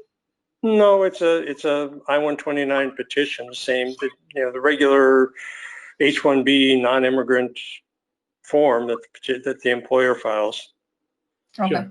Okay. And just in addition to that, because I got a question from one of the physicians yesterday, what happens, and if you have to leave for it to India and go there for some reason, when your advance parole document actually is pending? So let's say you actually applied for advance parole, or let's say you had an advance parole document that expired, you actually applied for renewal, it's pending, it's not with you yet, and the old one is already expired, and you have to go to India for some reason. Let's say you go for a wedding or a funeral or some kind of an emergency. Does that mean that you are abandoning your I-485 application? If you're in H-1B status, no. Okay. You know, but once again, I would talk that over with your attorney. Okay. But if you have a pending application for advanced parole and you don't have a valid advanced parole and you leave the country, I think the Immigration Service will deny the application for advanced parole. When you come back, you can file it again. Okay. But I think they will. Now, that didn't used to be the rule, but now I think that that seems to be what they do. Right. But it does not really affect your I-485 application. No, except that at the end of the day, you have to be back in the U.S. to have your application for adjustment of status approved. Sure. Okay. All right. And then the last question is, when we downgrade from EB2 to EB3, can we also add our spouse as a dependent at that point in time, and will spouse get EAD as well? Well, the spouse will get an EAD if the spouse applies for adjustment of status with you. If you were, let's say that you were not married when the old petition was filed, the old EB2 petition, and you know, in between then and now you married on the I-140 petition where it asks for names of family members, yeah, you put your spouse on there. But even if you having a spouse's name on the I-140 doesn't really matter. The spouse is eligible for adjustment of status based on the fact that the spouse is your spouse. If you were not married when the petition was filed for you, so there's no spouse listed on there, and then you get married, and a couple of years later your priority date is current, the spouse can file an application for adjustment of status with you, and the fact that you weren't married and the spouse's name is not on the I-140 petition doesn't matter, as long as you were married at the time when you file the application for adjustment of status. And you just include a copy of the marriage certificate, say I'm married. And the I-140 petition includes the principal beneficiary and immediate family members, spouse and unmarried children under 21. Okay. That's not a problem. All right. There's no rush to get married in October. That's what you mean, Charlie? Well, no. I should say one more thing. If you have, let's talk for a minute about those people who applied in 2012 and have been waiting for the priority date to become current again and for their applications to be processed for them to get green cards. If somebody in that situation was unmarried when he filed the application for adjustment of status, and before he is granted adjustment of status, gets married, the spouse is included. If he gets married a week before his I-485 application is approved, and the spouse is included. If he gets married a week after the application is approved and he's a permanent resident, then he has to file a petition for the spouse. But the question is whether you were married before the application for adjustment of status was approved. Sure. Next one. What is the chance that USCIS will honor the filing dates and not withdraw the bulletin again, like they did during October 2015 visa bulletin fiasco? Oh, so you're asking me, will the Immigration Service act rationally and fairly with appropriate consideration for the people they're dealing with?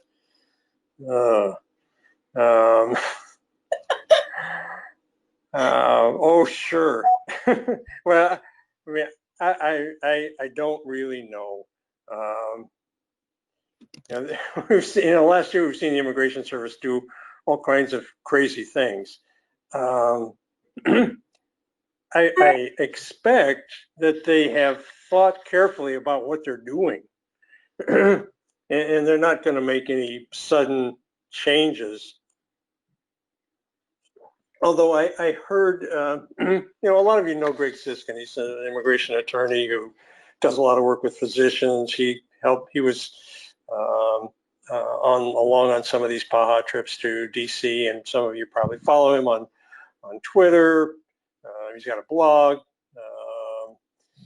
I heard him say last Friday that he's nervous and he's urging people, recommending that people apply as early as possible in the month, that he thinks it's possible that there's just going to be this huge flood of applications, and that the Immigration Service might do something like they did in 2015. And I should say that I think Greg was one of the people who sued the Immigration Service in 2015. So I don't really know. As I said, I think they've looked at all these numbers and they should have some definite idea of what's coming in terms of applications. So for that reason, it doesn't seem like they would make any sudden, contrary moves and try to pull us back. I mean, there is another precedent for them acting that way, and that was in 2007. Some of you have been around a very long time. In the summer of 2007, in July of 2007, after living with some small, moderate backlogs in the employment-based categories, and this is before there were filing dates. There was only one set of dates. We got the July 2000 visa bulletin, looked at it. All the employment categories were current, no backlog in any of them. So everybody can file applications for adjustment of status. But within a week of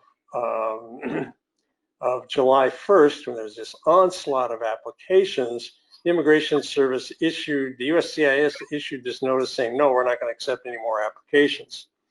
Again, there was a lawsuit, and they backed off, and they accepted applications all the way through that month of July. And a lot of those applications for adjustment of status were pending for a long time, because right away in August and September, the whole system, all these categories, there was a lot of retrogression, and people waited for years to get green cards. So, it happened then, and there was a lawsuit, and the lawsuit forced the Immigration Service to continue to accept applications through that month, but no more after that. In October 2015, we had this situation where there was that was when we first saw the filing dates, and the filing dates were pretty generous. And I think what they did is they withdrew that visa bulletin and issued a revised visa bulletin. And if you look, if you go to the Department of State website and look at the visa bulletin for previous years, in the September or the October 2015 visa bulletin, the one that you'll see there on the website is the revised one where they pushed back those filing dates. And in that case, there was another lawsuit. That lawsuit was not successful. Right. So Charlie, on the same question, I actually wanted to make a point on that basically I remember that 2007 fiasco because I was doing residency and a lot of my seniors got current at that time. And I know that the USCIS made it unavailable, the dates are unavailable. And in 15, actually, I got current and I prepared all my 485 application. And on September 25th, they actually basically pulled back that visa bulletin and published a new filing dates at that time. So I know that this actually happened before the October 1st started for the October visa bulletin. Now today we are at the last date of September. So technically visa bulletin goes into effect from midnight tonight. Would the USCIS be even legally allowed to withdraw once the October visa bulletin dates kick in? Because last time they did it on September 25th, so they were still within the right before the October 1st dates kick in. But right, they're going to kick. They're at midnight. They're going to kick in tonight. So can they even withdraw even after the visa bulletin dates go into effect? Well, they might try. I mean, you're right. In 2007, they tried to change their mind and cut off the flow after we were already into the month of July, and that was not successful. Right. And in September, you're right, they issued the revised visa bulletin on September 25th or something. Right. So, I mean, what they might try to do, I mean, what we've seen in the last year, we've seen so many things that were just totally unprecedented and really had no basis in the law. I mean, what Trump did this summer, where he said, you know what, all these H-1B people are coming, they're taking jobs from Americans, no more,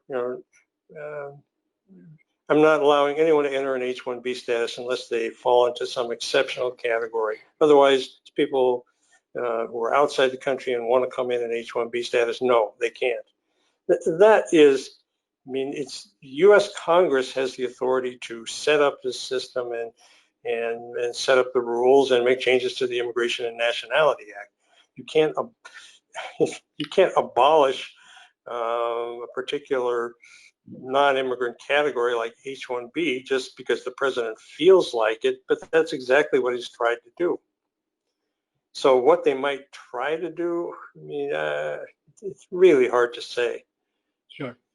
And really, as we get closer to the election, they seem to be more frantic and sort of thrashing around, and we're seeing some crazy things.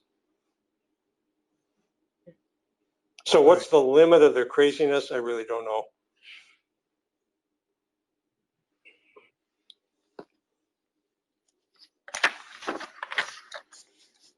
All right. Oh, Varun, I think you missed the last question on that slide. I think, yeah, one more. The likelihood of severe, let's see, what's the question? What is the likelihood of EB3 retrogression once USCIS receives a lot of downgrade petitions? If there is a retrogression, how long would it likely to last? Well, boy, it's really impossible to answer that. And it just sort of depends on what they receive. And the thing about the visa bulletin, as I said before, the visa bulletin is a prediction about immigrant visa use in the coming months and the coming year.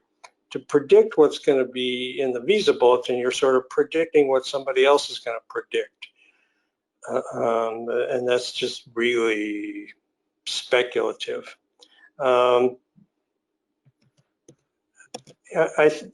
think that, I mean, as I said, I think that EB2 and EB3 India are going to sort of even out, and we'll see backlogs that are about the same. Whether that's going to happen from EB2 being moved ahead or EB3 being retrogressed, I don't really know. And how long it will last, but I don't know that either. You know, as I said, there's all these people who applied for adjustment of status who had current priority dates under the final action dates in 2012, May of 2012. 8 years later, they're still waiting for their green cards. You know, how long can the U.S. immigration system kind of continue to kind of rattle along in this dysfunctional, crazy way? You know, potentially forever.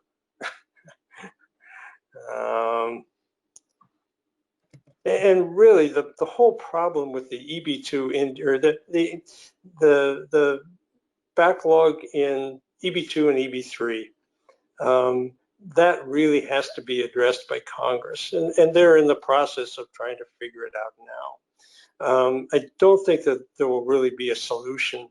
And really, at the end of the day, what has to happen is they have to get rid of the per-country limits. It's really a terrible situation to have this huge portion of the U.S. workforce, all these immigrants from India who have approved petitions, to be forced to stay in H-1B status for years and years. It's just this big bubble, and they have to do something to address it. And after the election, and you get to a point where maybe there's a different people in charge in the White House and in Congress, and people realize that all this controversy about immigration has not helped the U.S. It's just created problems and needs to be resolved.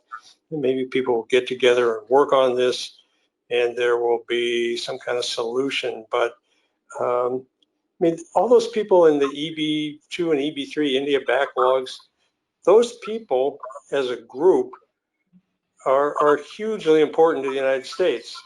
I mean, it's a big chunk of the professional educated workforce. You can't keep those people in H-1B status. That's not a solution. That's my view. Sounds good.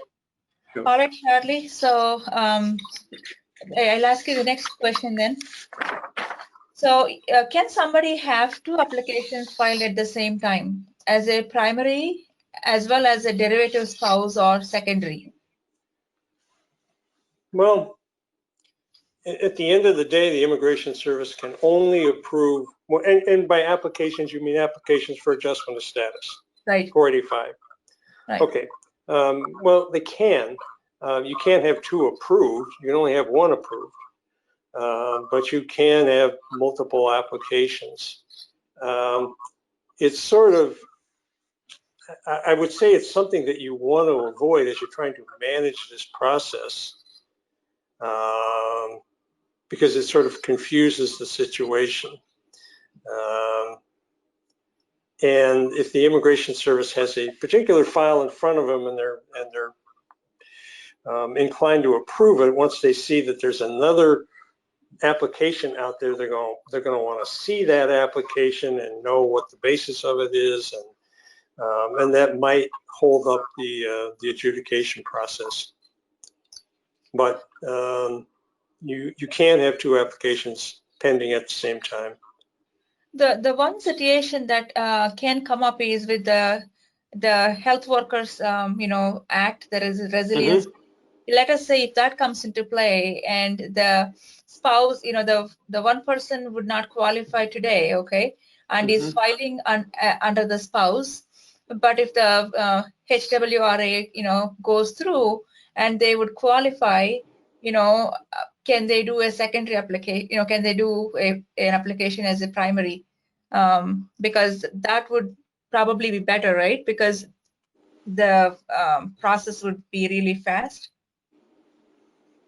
You're referring to the fact that that legislation, Healthcare Workforce Resilience Act, requires the process to be expedited. Right. Yeah, you could do that. You have a pending application. You filed under the application dates, so it looks like your case will be pending forever. But then this Healthcare Workforce Resilience Act passes, and you have the opportunity to apply, and it's going to happen, and you're going to get that approved quickly. I mean, the other thing you could do is try to notify the Immigration Service if there's a pending application based on being able to apply under the dates for filing, and then later this Healthcare Workforce Resilience Act passes. I don't think you would need to file a new application. They should expedite the processing of the pending application based on this new legislation. How exactly that would work, I'm not sure. But you really shouldn't have to file a new application. And as I said, filing a new application sort of complicates things. Yeah, let us say if the the first application is not the one who qualifies for the HWRA. The spouse is the one applying initially as the primary, and the one that qualifies for the HWRA is the spouse. Now the spouse would if the bill passes, the legislation passes, now it will be vice versa. Now if a request to them would be okay enough, or if they have to file a new with the spouse as the derivative, and then the well, so you're talking about a situation where the first application is based on not on a petition for a physician, it's somebody that's in a different profession. Well, and later a spouse who has an approved petition with a with a 2017 priority date Right. becomes eligible. Yeah, I think in that case you would, and you wanted to get a green card as quickly as possible and be done with it. Yeah, you'd include the the spouse who was a physician would file an I-485, and the spouse who already had a pending application for adjustment of status could file as a derivative with that. Okay. Sounds good. Yeah, that's the only consideration that seems to, seems to come up. Sounds good. All right, we'll move on. Okay, sure. So, switching gears a little bit. So this is a completely different set of questions, hot topic in the last 2 days kind of a thing. So the House again came with a new version of the HEROES Act, and looks like they have some negotiations going on with the White House. And they do have some language that is pertinent to national interest waiver. What are your thoughts on its chances? Well, in Congress now, it all depends on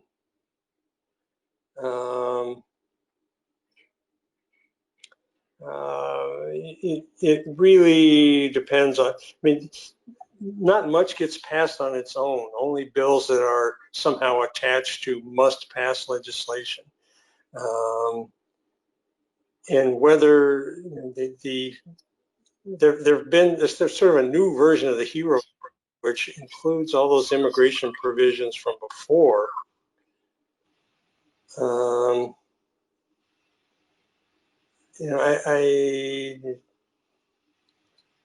It would be wonderful if it did pass, but I'm not predicting it. I guess that's going to depend on depend on lobbying efforts, I guess. Whether people in Congress see the physician immigration issue as something that's of equal importance to these other COVID relief provisions. Sure. Yeah. So yes, from the time we had the idea of starting the whole advocacy with PAHA, we had the 948, the Healthcare Workers Resilience Act, and the HEROES Act. I think from our side, we got to keep trying.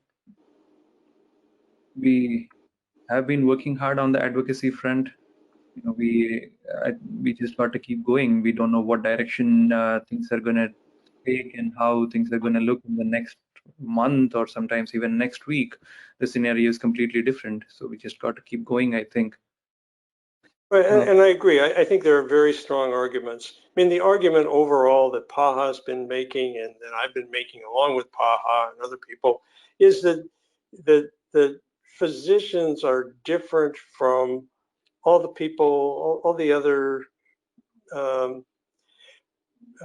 professionals who are immigrating to the U.S. The accountants and engineers and software developers. Yes, we need those people, and they're important in the businesses that are filing petitions for them. But physicians are sort of uniquely important. They're important to the public health, and the U.S. is facing a lot of public health challenges. And we really need to keep the people who are here. The argument I've made all along is that if you force people to stay in H-1B status, you're sort of inviting them to leave. We can't do that now. We need every one of these people here. And in the future, the U.S. needs to continue to attract good people. And it's already in jeopardy. You've probably heard this from family and friends back in India. If they're looking at, where should I go to do residency? Where should I go to have a career in medicine? U.S. looks worse and worse. And with the need we have for physicians, that's the reason why physicians should be treated differently in the immigration system. That's why there should be special legislation like the Healthcare Workforce Resilience Act. That's why there should be special legislation like that Conrad reauthorization to allow for adjustment of status for people with approved PNIWs. I mean, and there's a precedent for it. The PNIW section of the statute, or the Immigration and Nationality Act, is a recognition that physicians are very important, sort of uniquely important. There's nothing like that for any other profession in the Immigration and Nationality Act. So they've already recognized the importance of physicians and physician immigration for U.S. healthcare. We're in the middle of this pandemic now.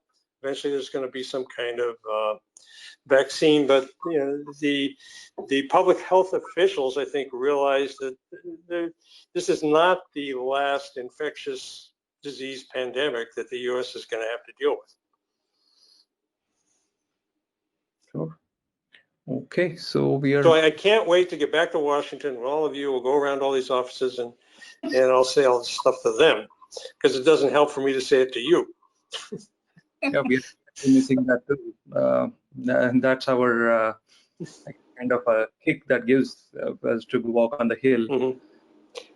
Yep, so we are more than 2 hours, almost 2 hours, 15 minutes into the webinar. Can I say a last thing? All this is confusing because these are sort of two separate issues that are probably, each in itself is a very confusing aspect of the U.S. immigration system. One is the labor certification process. As I've told colleagues, to deal with that process, you have to turn your thinking inside out. Because on one hand, this process is about this individual, about getting a green card for this individual. But you have to kind of think, no, it's not really about the individual, it's about the job. And to be successful in it, you have to think about just the job and sort of separate the individual from the job. That's really counterintuitive. And so therefore it's confusing to people who don't deal with it on a regular basis. The other thing that's very confusing is the immigrant visa preference system, the way the visa numbers are allocated and the way they're kind of distributed month by month in the visa bulletin, and the additional complication with the application dates and the fact that the permission to use those filing dates sort of comes and goes. The situation we have with the October visa bulletin is those two areas of confusion are combined to get sort of a double dose of confusion. That's the situation, and that's the reason why, you know, as you're working through this problem and you're trying to come up with a plan that fits with your family's needs and your career, is that you work with an attorney and discuss all these different issues, because you know, the family issues and the career issues are going to be different with everyone. So it's hard to give, or it's impossible to give general advice about that. Have I made it more confusing? So. Cannot get any more confusing. Just wait.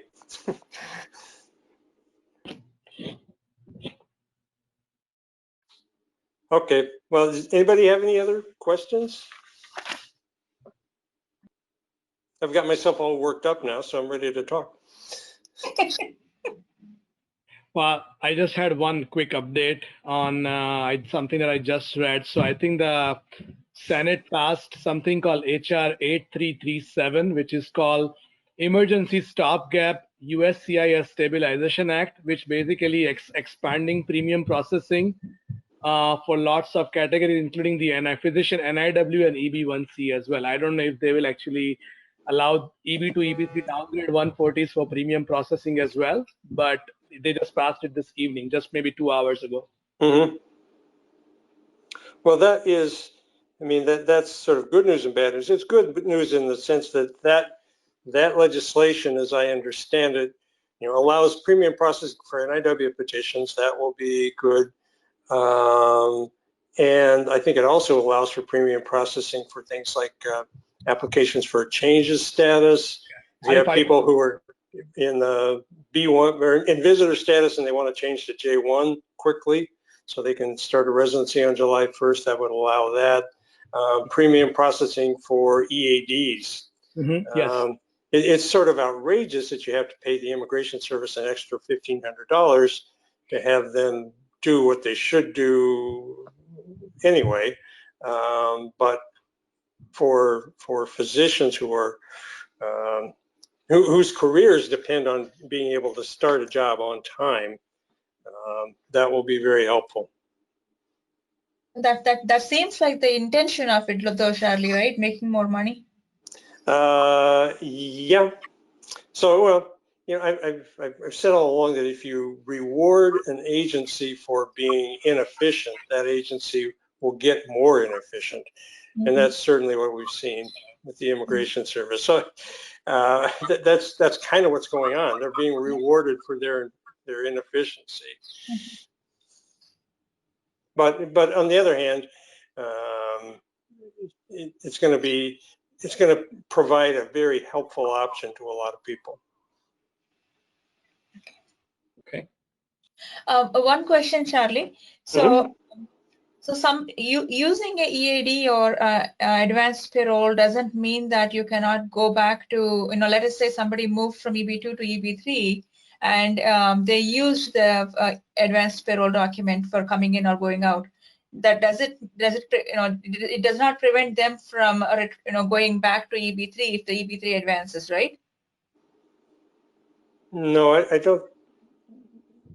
You meant the EB2? Wouldn't.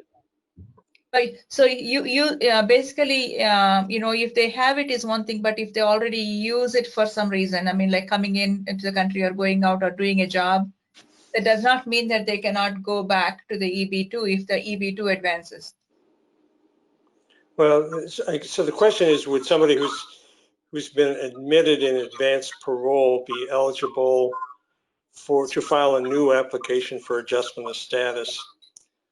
And I think that would depend on how long you had been here in advanced parole.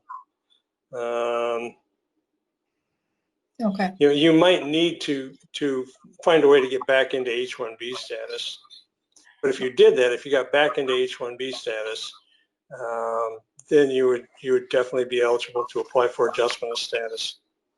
I think Charlie, what she was asking is if you downgrade from EB2 to EB3 and then you get EAD and advanced parole, you use those documents to either work a second job or to enter US, and then the EB2 dates move in future, and then you say, okay, you know what, I'm gonna now move back to EB2. Well, what happens to those EAD and advanced parole? Can you actually get a new EAD and advanced parole when you file for 485 in EB2? Because now you're moving back from EB3 to EB2 again after downgrading in the past. Mm-hmm.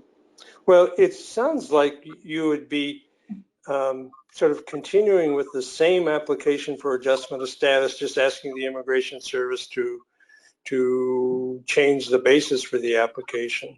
Okay. So in that situation, I think you would, if you had entered in advanced parole and you were no longer in H-1B status and you wanted, and your EB2 petition became current, I think what you want to do is ask the Immigration Service to substitute the approved EB2 petition for the EB3 petition as the basis for your application for adjustment of status.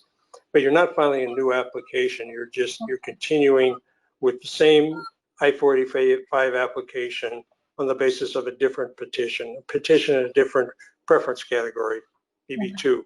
So Charlie, if you did that, would you get a new EAD and AP, or would you just keep using the old EAD and AP with the EB3? You would keep using the old EAD and AP because they are based on the same application for adjustment of status. Got it. Yeah, they would not change.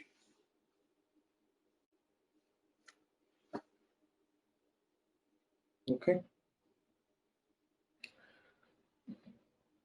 I guess those are the questions, and that is the most extensive explanation of all the questions and doubts and queries. Thank you very much, Charlie. I would thank you on behalf of our panel, on behalf of Sure. our organization, and much appreciate your willingness, your time. I don't know if you're in your office or home. It's getting really late. We apologize. Well, I'm at home. If we'd been able to get the video to work, you would have seen my kitchen and the sink and my dinner and everything. Well, I was fortunate to see the background in your office. The great, like, antique map of India. Yeah, anyway, the map of the subcontinent, right? That is true. So thank you again very much, and hope everybody who was on this webinar got some information and got their understanding and perspective improved. Thank you, Charlie, once again, and give us some closing remarks, and we'll get back to the work again. Well, I mean, this is an opportunity for some people. What I'm hoping is that the EB2 final action dates for India move up as the way as promised. The rapid forward movement, that it really does progress. But really, with an extra 130,000 numbers, that's not going to take care of everybody, and it won't eliminate the need for legislation. So we'll be working on that. And again, it was great to talk with all of you. Like I said, I really do enjoy talking with the PAHA physicians, and looking forward to when I can talk with you all again. Yes, this pandemic is going to be over sometime. And again, the family quota and the family ban can't continue forever. We should recognize that all this additional green cards gained at somebody else's expense will not be coming again and again forever. So yeah, as much as we rejoice and welcome a solution to some physicians, we still have to commit ourselves for further action, continuing legislative advocacy. So every option is still an option for us. And thank you so much for your time and encouragement. Sure. Everybody have a good evening, and we'll talk soon. Thank you. Okay, thank you. Bye-bye. Thank Good you, night. panel. Bye.